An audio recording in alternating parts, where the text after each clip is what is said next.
আসসালামু আলাইকুম। সপ্তম শ্রেণীর বাংলা টিউটোরিয়ালে তোমাদেরকে স্বাগতম। এই ভিডিওতে মরুভাস্কর লিখেছেন হাবিবুল্লাহ বাহার।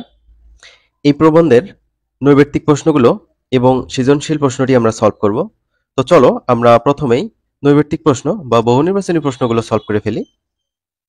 ১ নম্বর, এখানে বলা হয়েছে হযরত মুহাম্মদ সাল্লাল্লাহু আলাইহি ওয়াসাল্লাম কোন ক্ষেত্রে বজ্রের মতো কঠোর ছিলেন? উত্তর হবে সত্য ও সংগ্রামের চেতনায়। ২ নম্বর, এদের জ্ঞান দাও প্রভু, এদের ক্ষমা করো উক্তিটির মধ্য দিয়ে হযরত মুহাম্মদ সাল্লাল্লাহু আলাইহি সাল্লামের চরিত্রে কোন বৈশিষ্ট্যটি প্রকাশ পেয়েছে? উত্তর হবে ক নম্বর, ক্ষমা ও মহানুভবতা। ৩ নম্বর, কারোর জন্ম বা মৃত্যুতে চন্দ্র সূর্যে গ্রহণ লাগতে পারে না উক্তিটির মধ্য দিয়ে হযরতের কোন ধরনের মনোভাব প্রকাশ পেয়েছে? উত্তর হবে গ নম্বর, সংস্কার মুক্তির। ৪ নম্বর, কোন দৃষ্টিকোণ থেকে আরবের লোকেরা ছিল অসাধারণ? উত্তর হবে স্মৃতিশক্তির দিক দিয়ে আরবের লোকেরা ছিল অসাধারণ। এখানে যে বহুনির্বাচনী প্রশ্নগুলো ছিল এগুলো আমরা সলভ করলাম। এখন সৃজনশীল প্রশ্নটা সলভ করব। এখানে উদ্দীপকটা আমরা প্রথমে পড়ে নেই। হযরত মুহাম্মদ সাল্লাল্লাহু আলাইহি ওয়াসাল্লাম সর্বকালের সর্বশ্রেষ্ঠ মানুষ, কিন্তু শ্রেষ্ঠত্বের কোনো অহমিকা তার ছিল না। মানুষের প্রতি তার ভালোবাসা ছিল অফুরন্ত। সকলের প্রতি তার আচরণ ছিল হাসিমাখা। ছোট শিশুদের তিনি খুব বেশি স্নেহ করতেন। তার বালক বন্ধুর সাথে দেখা হলে তিনি বন্ধুর বুলবুলি পাখির খবর নিতেও ভুলে যেতেন না। এখানে ক নম্বর প্রশ্নে বলছে হযরত মুহাম্মদ সাল্লাল্লাহু আলাইহি ওয়াসাল্লাম কোন ধর্মের প্রবর্তক ছিলেন? ক নম্বরের উত্তর হযরত মুহাম্মদ সাল্লাল্লাহু আলাইহি ওয়াসাল্লাম ইসলাম ধর্মের প্রবর্তক ছিলেন। খ নম্বর, শহীদের রক্তের চেয়ে জ্ঞান সাধকের কলমের কালিকে অধিক গুরুত্বপূর্ণ বলার কারণটি ব্যাখ্যা করো।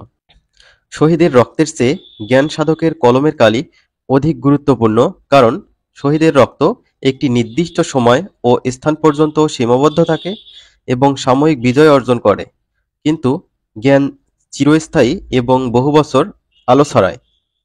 জ্ঞান মানুষের পরিবর্তন আনে, সমাজে সাম্য ও ন্যায় প্রতিষ্ঠা করে। মানুষ জ্ঞানের মাধ্যমে বর্তমান ও ভবিষ্যৎ উন্নতির পথ খুঁজে পায়। জ্ঞান চর্চা ও শিক্ষার প্রতি এই বাক্যে অধিক গুরুত্ব ফুটে উঠেছে।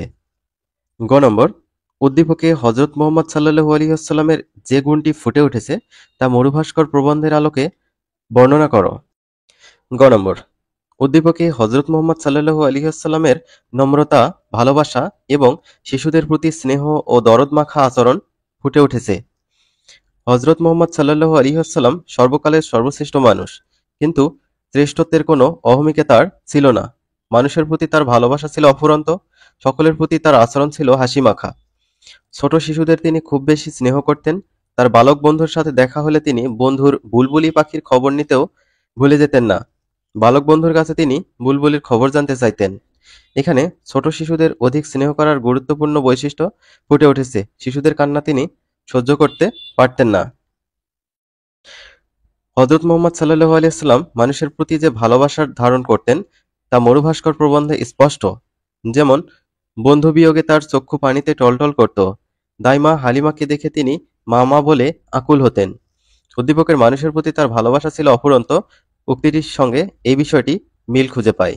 উদ্দীপকের হযরত মুহাম্মদ সাল্লাল্লাহু আলাইহি ওয়াসাল্লামের গুণাবলীর আংশিক প্রতিফলন ঘটেছে। বক্তব্যটির যৌক্তিকতা মরুভাস্কর প্রবন্ধের আলোকে বিশ্লেষণ করো।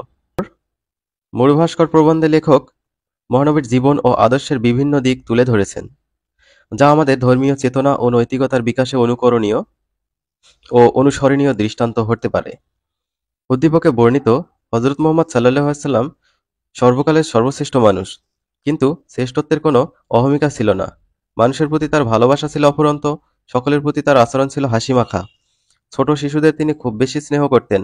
তার বালক বন্ধুর সাথে দেখা হলে তিনি বন্ধুর বুলবুলি পাখির খবর নিতেও ভুলে যেতেন না। মরুভাস্কর প্রবন্ধে হযরত মুহাম্মদ সাল্লাল্লাহু আলাইহি ওয়াসাল্লামের আরও অনেক গুণাবলী বিস্তারিত বর্ণনা করা হয়েছে, যা উদ্দীপকে প্রতিফলিত হয়নি। যেমন, প্রবন্ধে তার মানবতার প্রতি অকৃত্রিম ভালোবাসা এবং সাম্য প্রতিষ্ঠার জন্য ত্যাগের কথা বিশদভাবে আলোচিত হয়েছে। তিনি দাস প্রথার বিরুদ্ধে কাজ করেছেন এবং দাসদের সম্মান দিয়েছেন। স্বরূপ মুয়াজ্জিন হিসাবে হযরত বিলাল রাদিয়াল্লাহু তাআলা আনহুকে নিযুক্ত করা হয়। হযরত মানুষে মানুষে ভেদাভেদের পরিবর্তে সাম্যের বাণী প্রচার করে গেছেন। তিনি চরম দুরবস্থা কবলিত ক্রীতদাসের পরিত্রাণের জন্য কাজ করে গেছেন। নারীর অবস্থার পরিবর্তন ও নারীর মর্যাদা প্রতিষ্ঠা ছিল তার জীবনের ব্রত। অন্য ধর্মের ব্যাপারে তিনি ছিলেন অত্যন্ত উদার ও সহিষ্ণু। প্রবন্ধে হযরত মুহাম্মদ সাল্লাল্লাহু আলাইহি ওয়াসাল্লাম দাস প্রথার বিলোপ, সাম্য প্রতিষ্ঠা, নারীর মর্যাদা বৃদ্ধি, কুসংস্কার বিরোধী অবস্থান এবং জ্ঞান চর্চায় উৎসাহ দেওয়ার মতো অনেক গুরুত্বপূর্ণ গুণাবলী আলোচনা রয়েছে, যা উদ্দীপকে অনুপস্থিত। সুতরাং বলা যায় যে উদ্দীপকটিতে হযরত মুহাম্মদ সাল্লাল্লাহু আলাইহি ওয়াসাল্লামের গুণাবলীর আংশিক প্রতিফলন ঘটেছে। শিক্ষার্থীরা, আমরা পরবর্তী ভিডিওতে তোমাদের পরবর্তী যে প্রবন্ধ রয়েছে সেগুলোর প্রশ্ন নিয়ে আলোচনা করব।